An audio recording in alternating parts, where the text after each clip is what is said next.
saudara-saudara, serta semua anak-anak yang dikasihi Tuhan, sahabat GPIB di mana saja berada, kembali kita berjumpa dalam Night Call GPIB. Saya Pendeta Jennifer Pelupesi Wowor. Saat ini saya sedang menjalankan tugas belajar di Fordham University di New York, United States of America. Dalam sukacita merayakan HUT Pelkat PA GPIB ke-63, kita akan bersiap diri untuk mendengarkan sapaan firman Tuhan. Mari kita berdoa mohon pimpinan Roh Kudus. Kita satu di dalam doa. Terpujilah kasih Tuhan sumber kehidupan. Kami bergembira menyambut firman Tuhan. Kiranya menuntun kami pada kebenaran dan memberikan kepada kami hikmat yang sejati dalam menjalankan tanggung jawab di tengah berbagai peran dalam kehidupan yang Tuhan percayakan. Amin. Firman Tuhan pada malam hari ini terambil dari Titus pasal 2 ayat 4-6. Demikianlah bunyi firman bagi kita semua. Dan dengan demikian mendidik perempuan-perempuan muda mengasihi suami dan anak-anaknya, hidup bijaksana dan suci, rajin mengatur rumah tangganya, baik hati dan taat kepada suaminya, agar firman Allah jangan dihujat orang. Demikian juga orang-orang muda, nasihatilah mereka supaya mereka menguasai diri dalam segala hal. Demikianlah pembacaan firman Tuhan. Kiranya kita dimampukan menjadi pelaku firman yang baik di tengah-tengah kehidupan. Saat ini dalam syukur perayaan HUT Pelkat PA ke-63, kita dipanggil dalam merefleksikan peran sebagai orang tua di tengah-tengah kehidupan bergereja, berkeluarga, dan harapannya dapat memberikan dampak di tengah-tengah kehidupan bermasyarakat. Saya mengambil lokasi di Kapel Biru Fordham University atau biasa disebut dengan Blue Chapel. Kapel ini adalah kapel yang khas dan memiliki dominasi warna biru di setiap sudutnya.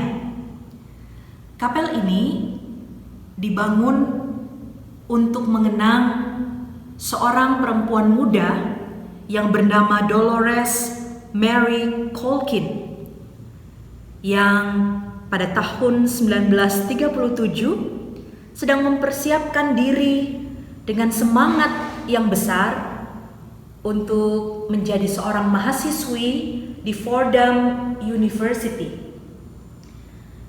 Sebelum dia masuk dan mulai proses belajar mengajar bersama dengan keluarganya, dia menikmati alam sekitar.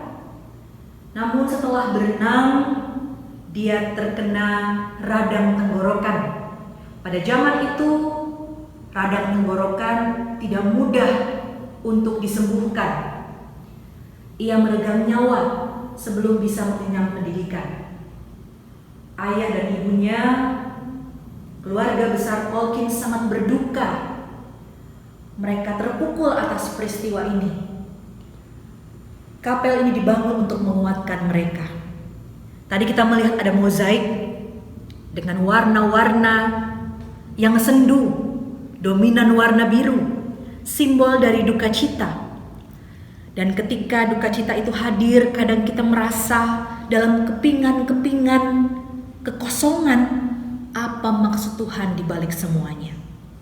Keluarga dikuatkan ketika orang-orang di sekitarnya, bahkan persekutuan gereja Tuhan turut menopang pembangunan dari kapel biru ini. Ada duka cita, ada ratapan, tapi juga ada kelembutan dan pelukan Tuhan yang memberikan kedamaian. ketika seorang anak perempuan yang dibanggakan pada tahun 1937, seorang perempuan yang menempuh pendidikan tinggi adalah sesuatu yang jarang.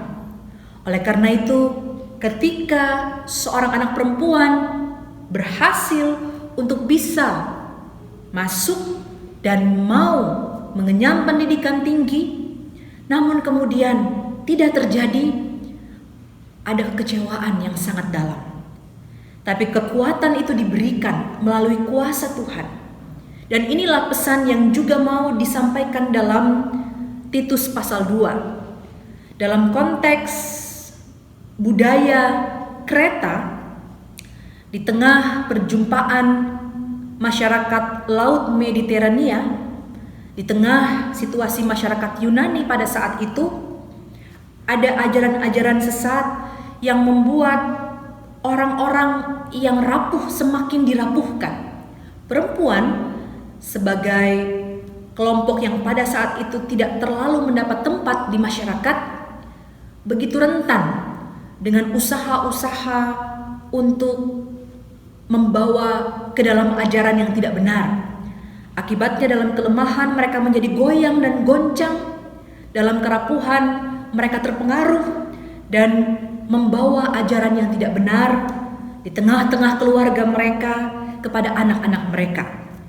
Maka firman Tuhan mau memberikan kekuatan kepada perempuan-perempuan yang pada waktu itu dalam segala keterbatasan mereka tidak berdaya menghadapi ajaran yang keliru.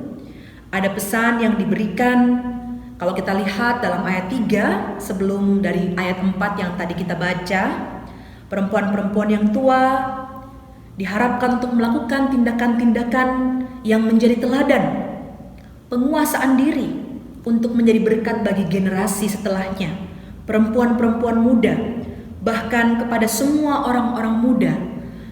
Ada upaya lintas generasi untuk saling menguatkan, saling menopang satu sama lain.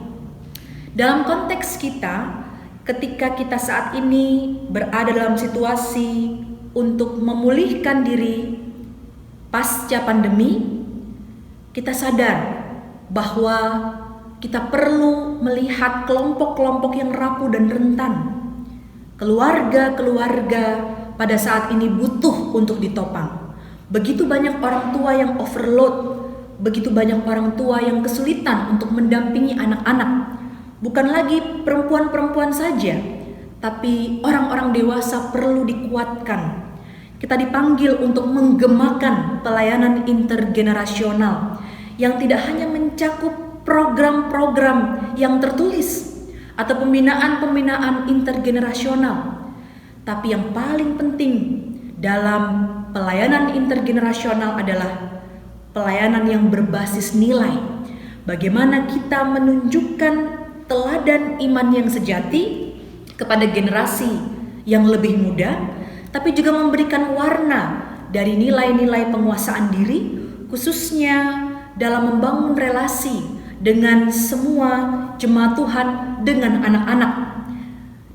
Dengan demikian tidak cukup anak-anak hanya dilibatkan kalau HUT gereja, lalu mereka mengambil bagian, mengisi dalam tanggung jawab pelayanan, atau serah terima dari PA ke PT saja anak-anak dilibatkan.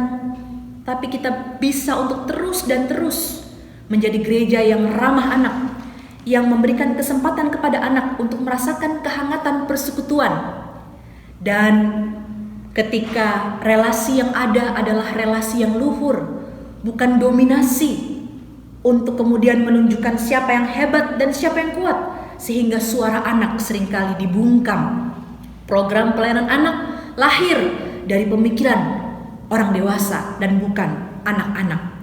Dibutuhkan ruang untuk terus memberi tempat bagi anak-anak.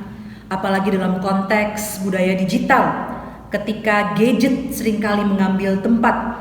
Sherry Turkle mengatakan bahwa dalam era digital manusia tengah mengalami alone together, hadir bersama tapi kesepian, hadir bersama tapi sendirian.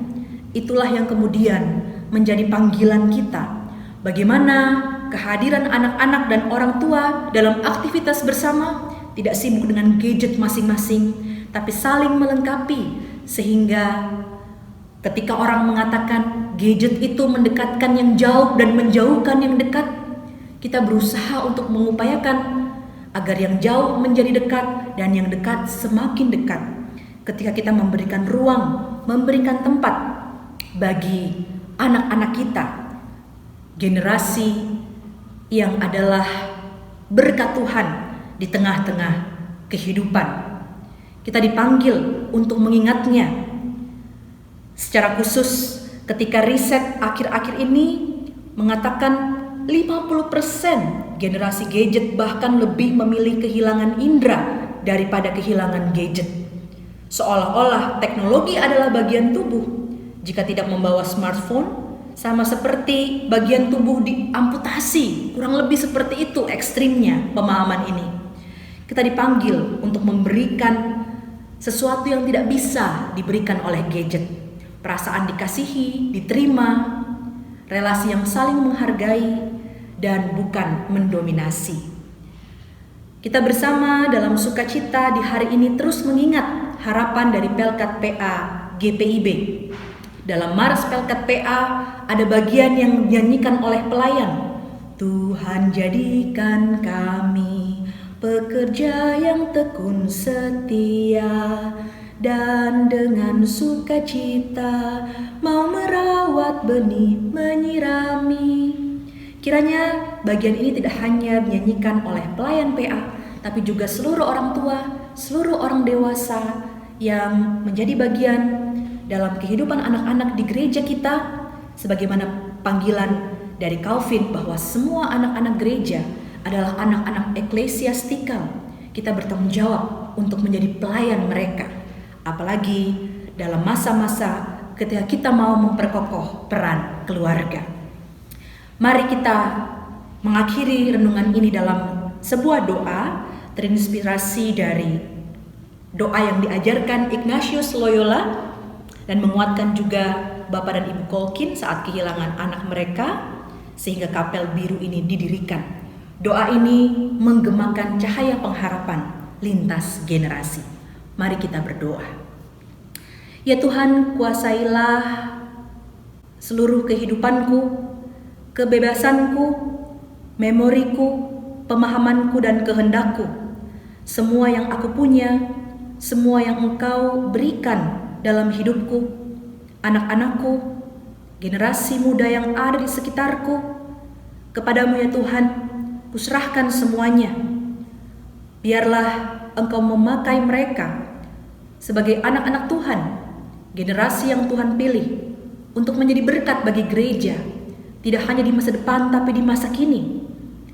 Dan biarlah kasih dan anugerah Tuhan menjadi berkat yang akan menggenapi sukacita ini, karena dalam kasih dan anugerah maka semua nilai yang kami ajarkan akan menjadi berkat, dan biarlah nama Tuhan dimuliakan dari generasi ke generasi. Amin. Selamat hari ulang tahun Pelkat PA GPIB ke-63. Tuhan Yesus memberkati.